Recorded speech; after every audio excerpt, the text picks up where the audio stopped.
The holidays can be a tough time for many people, including those who have lost their loved ones in drunk driving related crashes. Our traffic expert Megan Mackey serves on the committee for the local chapter of Mothers Against Drunk Driving and shows us how families here in Central Florida are raising awareness. He was a great guy. He was funny, had long hair, a beard. He'd make everybody laugh. If he had one t-shirt, he'd give it to you.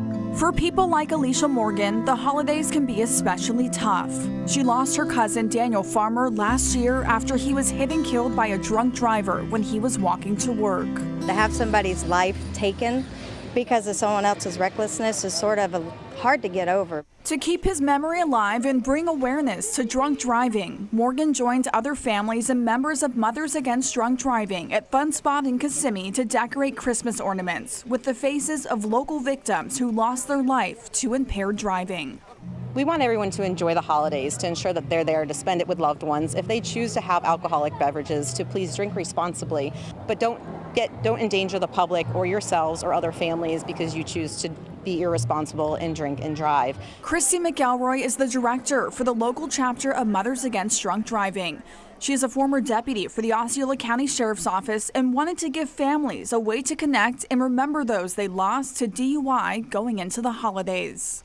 You know, just to have his picture up there, he's not forgotten. He's maybe gone from this earth, but he's still here. So we're going to make sure however many times we can remember him, we do. While Morgan and other families keep their loved ones' memories alive, troopers with the Florida Highway Patrol, like Lieutenant Channing Taylor, work every day to keep drunk drivers off our streets. It's terrible, going and telling these families that their loved ones are not coming home and having to explain to them that it was 100% preventable, that they were the cause. A lot of times they're the cause of their own demise, or the victims. They were killed by a drunk driver. Impaired people, they don't make good choices.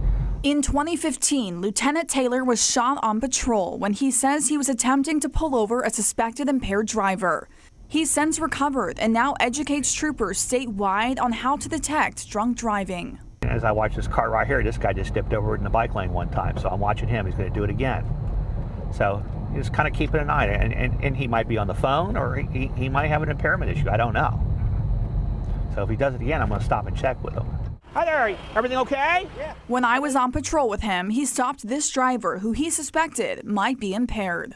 So when I walked up to the door, the gentleman, thank God for his service, he was a veteran, had his phone in his hand. So he just received a phone call, and obviously playing around with the phone. I explained why I stopped him. He was understanding and very thankful for me checking on him. The first thing I asked him, are you okay? I want to make sure. Decide before you ride. Have a designated driver, use rideshare, or stay sober.